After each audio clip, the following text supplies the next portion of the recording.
ahora a la maestra Vivian Argueta, quien es consultora internacional. Ella radica, es colombiana, y ella nos va a hablar de la experiencia que ella tuvo, que ella encabezó en Cali, Colombia, sobre resiliencia educativa en un proyecto que se denomina Mi Comunidad es Escuela. Vivian, muy bienvenida a México de manera virtual. Muchas gracias por tu participación y adelante, por favor. Muchas gracias, doctor Alcócer. Y de hecho, muchas gracias a todo el mundo por estar en este panel. Estoy muy complacida de ver una participación tan alta que tenemos en este momento de personas conectadas. Eso muestra que el tema definitivamente cada vez más está tomando preeminencia e importancia. Y además ver tantas personas conocidas en el panel y que están compartiendo experiencias que, como verán ahora, fueron tan relevantes para el trabajo que hicimos en Cali. Yo creo que el doctor Zavala seguramente no tiene ni idea, pero el trabajo que hicieron en Perú fue fundamental para Cali. O sea, fue parte de un proceso que nosotros estudiamos. Ese trabajo lo conocimos a través de lo que compartió el Banco Mundial con nosotros. Entonces, realmente ha sido una experiencia muy valiosa. Quiero decirles también de entrada que yo creo soy la única persona de los panelistas que han compartido esta mañana que no es,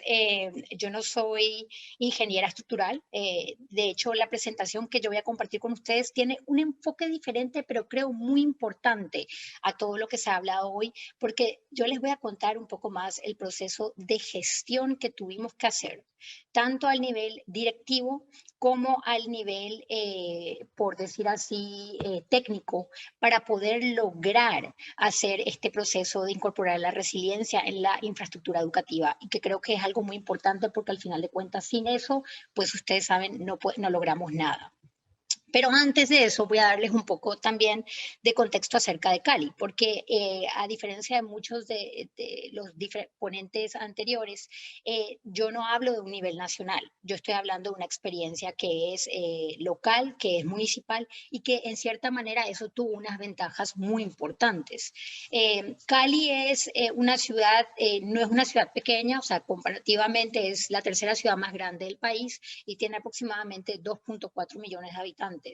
Tiene varias particularidades que la hacen ser una ciudad compleja para este tema de la resiliencia educativa. Una de ellas es que es una ciudad muy, muy diversa y que por muchos años tuvo constante migración interna por el conflicto armado que había en Colombia, y por lo tanto eso significa, como ustedes saben, que hay un constante flujo de nuevos alumnos y niños que están llegando de diferentes partes a la ciudad, y eso ya vamos a ver cómo afectó todo el proceso más adelante. Además es la segunda ciudad de América Latina con la mayor población afrodescendiente, y esto también tuvo un impacto importante en la forma que tenían que pensarse los colegios y dónde debían ubicarse los colegios debido a las prácticas culturales. Sí, por último, creo que la ciudad ahí sí tiene una particularidad que es muy común en América Latina, que tiene una zona, ustedes pueden ver en la sección más oscura del mapa, que es urbana bien pequeña, pero donde está el 98% de la población, y una gran zona rural, un 2%, mucho más amplio por decir así, pero que solamente tiene el 2% de la población. Cali tiene 92 instituciones educativas que están repartidas en 364 sedes, es decir, una institución educativa puede tener 5 sedes, pueden tener hasta 12 sedes. Tiene 16 centros de atención a la primera infancia que entran dentro de todo este paquete de infraestructura educativa que nosotros hemos o que tomamos para hacer este proyecto, y tiene aproximadamente 1.500 edificios educativos. Nosotros conocíamos parte de esta información antes de arrancar este proyecto, pero no toda. Lo que sabíamos era principalmente lo que les muestro a continuación, y es que las comunas que están viendo en este momento, que son básicamente la división dentro de la zona urbana del territorio caleño, que están en rojo más oscuro, son aquellas donde hay la mayor concentración de niños en edad escolar. Entonces, si pueden ver, eso básicamente son unas comunas que son en la región oriental de Cali, que son la 16, la 13, la 14, 15 y la 21.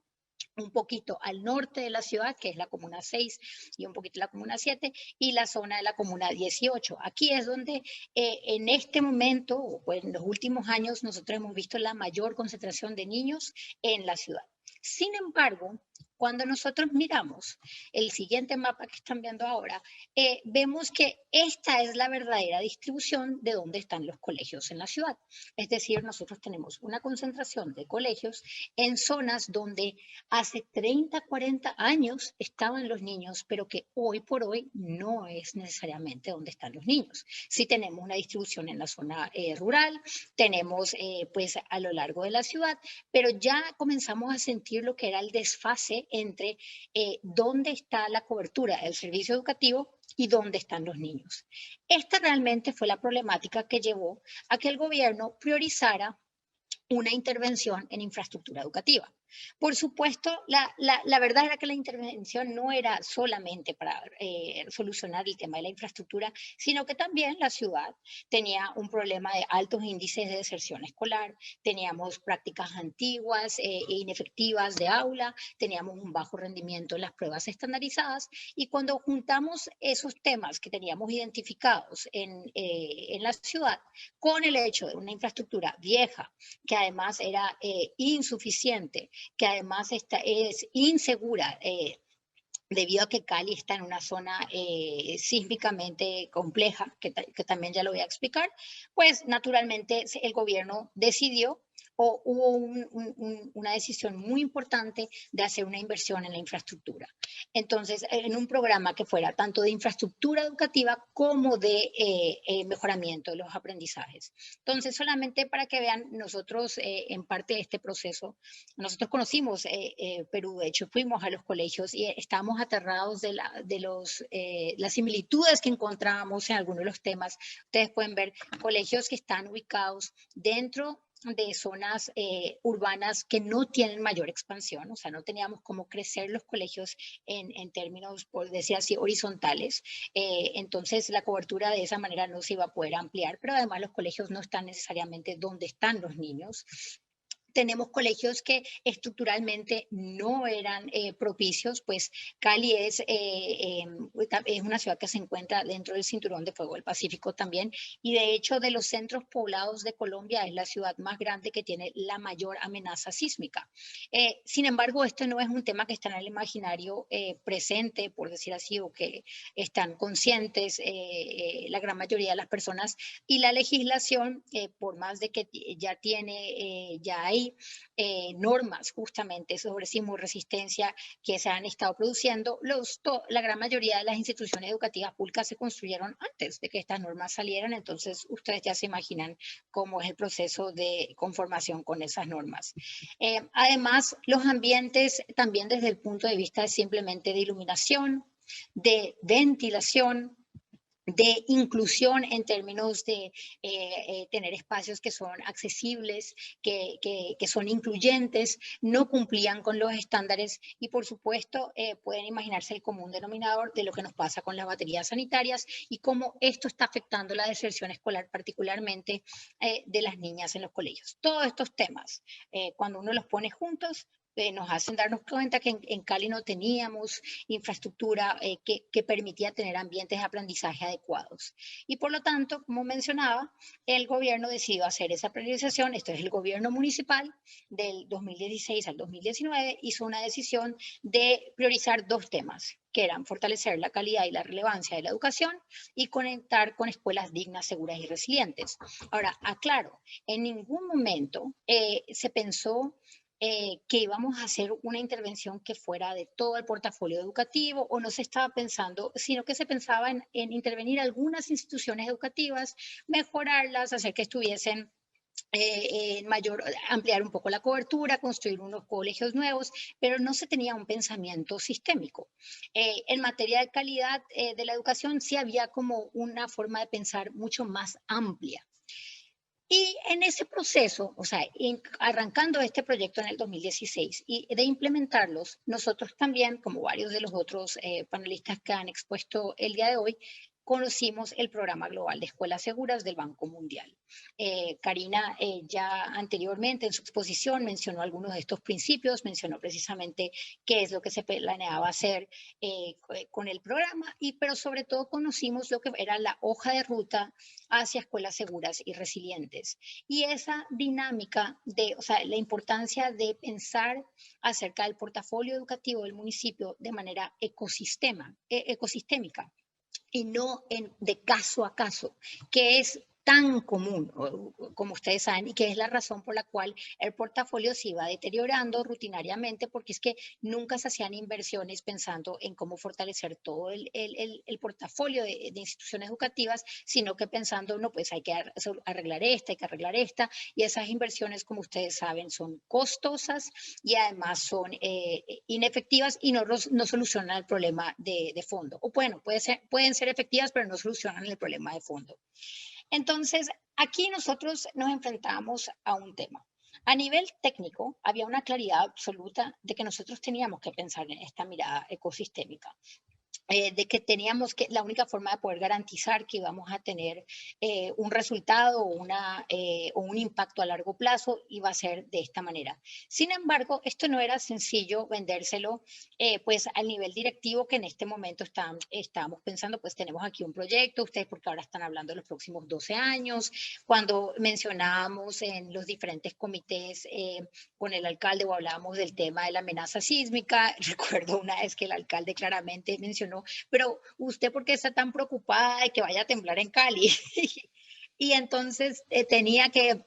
básicamente teníamos que convencer o plantear el tema de una manera que fuera posible, fuera realista dentro del presupuesto financiero del municipio y que además tuviese receptividad de parte de todos los diferentes funcionarios o todos los diferentes departamentos del municipio que iban a tener que participar en este proyecto. Y entonces comenzamos simplemente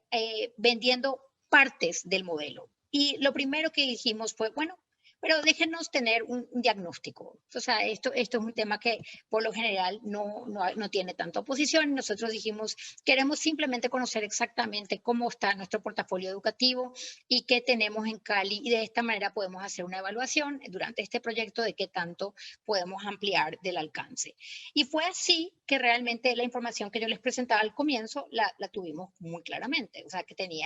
sabíamos que teníamos 92 instituciones educativas con 364 sedes. No sabíamos que eran 1.550 edificios, ni tampoco que eran 592 metros cuadrados, 592.000 metros cuadrados. Además, lo que nunca había ocurrido era que realmente de manera sistémica se hiciera un cruce entre toda esa información, cada uno de esos edificios y las normas de construcción colombianas, tanto para colegios como para centros de desarrollo infantil y sobre todo que cumplían con las normas de sismo resistencia y las regulaciones de bomberos y las otras regulaciones aplicables. Y creo que al final de este ejercicio, al haber utilizado la metodología del banco y poder hacer un levantamiento que si bien tal vez no fue perfecto, pero fue lo suficientemente bueno como para poder establecer esa línea de base, pudimos mostrarle al municipio que solamente el 20% de los colegios cumplían con las normas técnicas. Y esto, por supuesto, llamó la atención de todos los tomadores de decisión, y especialmente del alcalde. Ahora, el objetivo no era que el trabajo se quedara ahí, sino que era pasar al siguiente paso y poder dar propuestas. Y ahí fue cuando parte de lo que quisimos mostrar era que la razón sencillamente por la cual los colegios no cumplían con estas normas técnicas era porque, por ejemplo, la última o la norma técnica de sismoresistencia vigente en Colombia en este momento salió en el 2010, pero si ustedes pueden ver, solamente el 13% de los colegios se construyeron luego del 2010, entonces prácticamente era imposible que cumplieran con una norma antes que no existía. Pero lo más importante fue ver que más del 50 o el 52% de los colegios fueron construidos antes de 1984 y ahí se puede entender un montón de cosas acerca del portafolio. Pero si bien lo más importante fue que por primera vez podíamos demostrar esto con cifras con medio de ese levantamiento que habíamos realizado, y eso comenzó a hacer que no solamente el alcalde, pero que el departamento de Hacienda, o sea, o de Tesorería, que planeación, que todos los diferentes departamentos de la alcaldía y los líderes entendieran: tenemos un problema con el portafolio educativo y debemos ver qué hacer. Ahí fue que procedimos a implementar la segunda parte, por decir así, de pasos de este modelo de la hoja de rutas de escuelas seguras y resilientes del Banco Mundial, que fue: teníamos que hacer realmente un análisis del entorno constructivo que había en la ciudad. Esto es algo que ese conocimiento estaba en los funcionarios, en los técnicos del municipio, pero nunca se había sistematizado ni se había documentado. Y cuando no tenemos conocimiento sistematizado y documentado, es como si no existiera. Ustedes lo saben, ustedes están implementando, están en territorio y conocen. Entonces nos tomamos el trabajo realmente aprovechando todos esos recursos que teníamos para este gran proyecto que estábamos haciendo de infraestructura educativa, de dedicar un pedacito de ese personal a que hicieran estos análisis del entorno constructivo, y también que hiciéramos un análisis financiero, o sea, de cuánto se había invertido históricamente en el municipio en infraestructura educativa y en qué tipo de inversiones: construcciones nuevas, reforzamientos, mantenimientos, etcétera, etcétera. Y con todo esto pudimos hacer un análisis de lo que realmente era los costos, los tiempos y los contratiempos en la construcción de infraestructura educativa en los últimos muchos años. O sea, realmente, porque uno tiene una historia en su cabeza y cuando mira los datos se va dando cuenta que es otra. Y comenzamos a darnos cuenta que los proyectos todos tenían una serie de sobrecostos porque nunca se calculaban los costos de licenciamiento, de diseño, de supervisión, de interventoría en los proyectos. Y por supuesto siempre por eso los proyectos sufrían y habían retrasos porque la plata llegaba tarde, cosas así. Pero lo más importante, creo, fue que logramos establecer, mirando esta información histórica, valores de referencia por metro cuadrado para cada tipo de construcción. Entonces, por primera vez sabíamos que realmente el costo de un reforzamiento era tanto históricamente, el costo de un mantenimiento tanto, el costo de una construcción nueva tanto. El verdadero valor y no el valor que siempre se ponía en el proyecto. Además, hicimos un cruce muy importante con lo que son los impactos que tiene la ciudad. Cali tenía una estrategia de resiliencia, tenía bien definidos sus impactos, y sabíamos que teníamos esta situación de sismos, como le decíamos, o sea, un posible problema sísmico en la ciudad, pero no solamente eso, sino que Cali es una ciudad que tiene 7 ríos y es una ciudad que se inunda periódicamente y que tiene deslizamientos también, porque tiene varias terrenos y zonas que son propicias para ello. Y todos estos datos los cruzamos, los analizamos y realmente comenzamos a ver cómo debería ser desde un punto técnico. Si nosotros miráramos a la totalidad del portafolio educativo, en qué tipo de riesgo se encuentran las diferentes edificaciones y cómo estos tipos de riesgos, o sea, cuántos niños teníamos en las edificaciones en zonas de más alto riesgo. Comenzamos a poder hacer criterios técnicos acerca del portafolio de infraestructura educativa. Con toda esta información la cruzamos. Lo más importante también fue que nos aseguramos, como decía, mencionaba el doctor Zavala, conocimos las experiencias de otros países, cómo lo manejaban ellos, qué habían hecho ellos anteriormente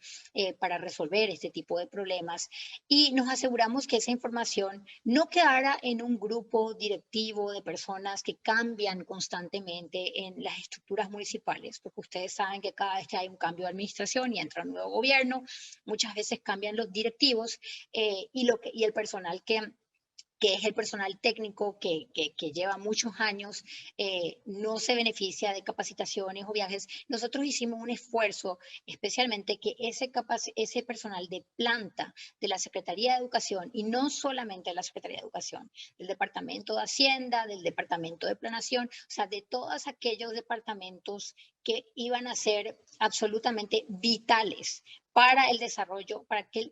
la propicia implementación de un plan de infraestructura educativa de la ciudad, también participaran y conocieran las experiencias de otros países, conocieran de primera mano los datos que estaban saliendo de la ciudad, y de esta manera podíamos proteger el proceso en cierta manera. Y pues efectivamente esto ocurrió. Y eso nos llevó a la parte final del ejercicio, que es un poquito también lo que nos mostraba Karina en el caso específico que ella compartía, que fue ya con todos estos datos crear una estrategia de intervención. El personal técnico de la Secretaría de Educación, al igual que las otras entidades o organismos necesarios, se sentaron y comenzaron a analizar cómo combinar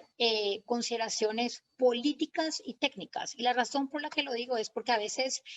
nosotros podemos pensar que solamente son las consideraciones técnicas las que se deberían tomar en cuenta para la toma de decisiones, pero ahí estaría nuestra primera falla. O sea, el primer problema que luego haría que nuestros planes sean inviables, el no considerar los temas políticos que necesariamente todo jefe, ya sea a nivel nacional, regional, local, toma en cuenta para hacer sus decisiones. Y comenzamos a ver cómo podíamos balancear esas consideraciones desde un punto de vista que nunca pusiera en riesgo las consideraciones técnicas, o sea, pero que también fuera razonable. Es decir, uno no podría plantear que se hicieran inversiones de colegios en una infraestructura educativa solamente de un sector por 5 o por 6 o por 10 años sin tocar los otros sectores, porque la realidad sería que los otros sectores de la ciudad protestarían y dirían por qué. Entonces teníamos que balancear todos estos diferentes aspectos y sobre todo teníamos que ver la realidad de lo que eran los escenarios financieros que tenía el municipio. Entonces, ¿qué pasó? Nosotros miramos nuevamente el comportamiento histórico, y ahí miramos 20 años de evidencia de cómo había invertido Cali en infraestructura educativa, es decir, el presupuesto del sector educativo en general, luego cómo se invertía el presupuesto en infraestructura educativa, especialmente en qué tipo de intervenciones, cómo se manejaba, para poder proyectar los escenarios a futuro. Ahí tuvimos que considerar, entre otras cosas, que la ciudad ha ido recaudando un mayor número de impuestos de manera progresiva. La ciudad se ha ido enriqueciendo en cierta manera, pero teníamos que hacer una proyección muy importante, muy fidedigna, y que de hecho se hizo con el Departamento de Hacienda para que esto luego no fuese cuestionado precisamente con el Departamento de Hacienda. Y también tuvimos que hacer una proyección de cuánto se había podido ejecutar de ese presupuesto que se había alocado históricamente. ¿Por qué? Porque como dice el doctor Zavala, dijo algo que me pareció muy importante, que él dijo, se puede perfectamente trabajar en una institución educativa en 3 meses y alcanzar ciertos logros. Sin embargo, lo que es muy importante tener en cuenta es que claro que se puede, si es que uno tiene en consideración todos los temas que son importantes y que afectan el entorno de la construcción, que a veces no tienen que ver en lo más mínimo con la construcción, sino que son temas políticos. Está el presupuesto disponible, está el personal disponible, llega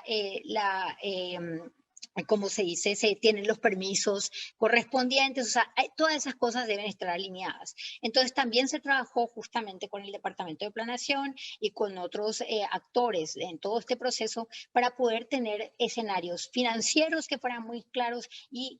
escenarios de ejecución que fueran muy claros, y no hablar en este plan que estábamos haciendo o esta estrategia de intervención de cosas que son irreales y que realmente nunca han pasado en la historia del municipio en materia de educación. Y finalmente, como le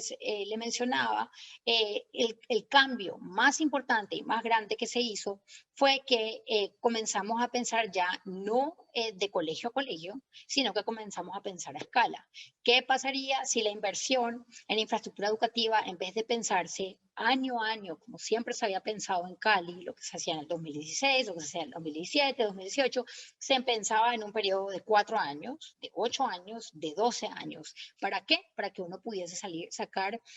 licitaciones a escala para que uno pudiese, de hecho, agrupar un cierto número de intervenciones y de esa manera poder reducir costos. Y con esto trabajamos mucho también con justamente las universidades en Cali. Y también a nivel nacional, por ejemplo, la Universidad de los Andes fue otro aliado vital, como mencionaba el doctor Zavala también en el caso de Perú, pues lo mismo fue para el caso de Cali. Y con todos esos datos, finalmente pudimos hablar acerca de un plan que realmente consideraba lo que sería el escenario de nuevos colegios que deberían construirse para poder tener la cobertura esperada en la ciudad. Y aquí les agrego un elemento que Cali además, o sea, Colombia tiene un sistema en donde los niños van al colegio en doble jornada. Por lo tanto, van en la mañana y van en la tarde.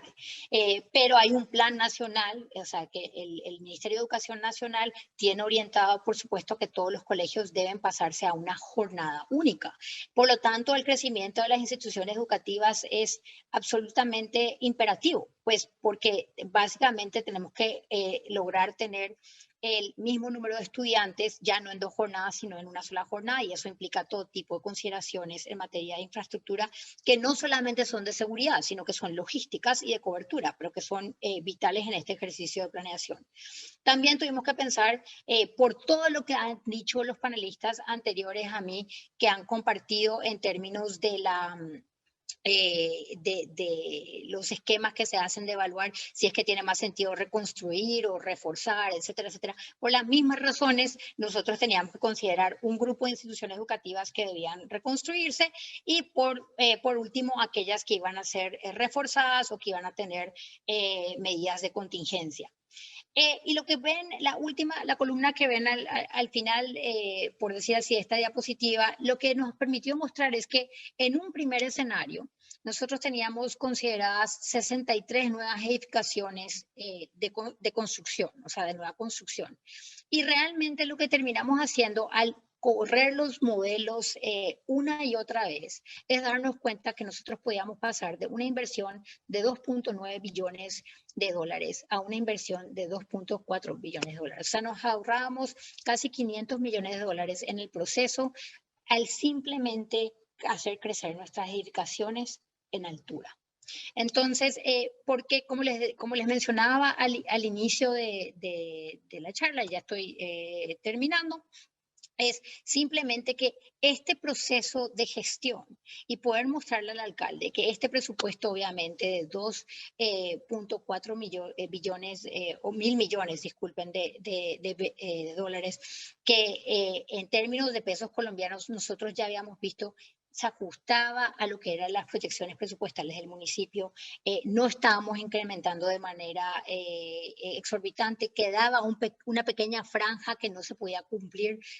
dentro de los recursos que tenía el municipio que se iban a tener que gestionar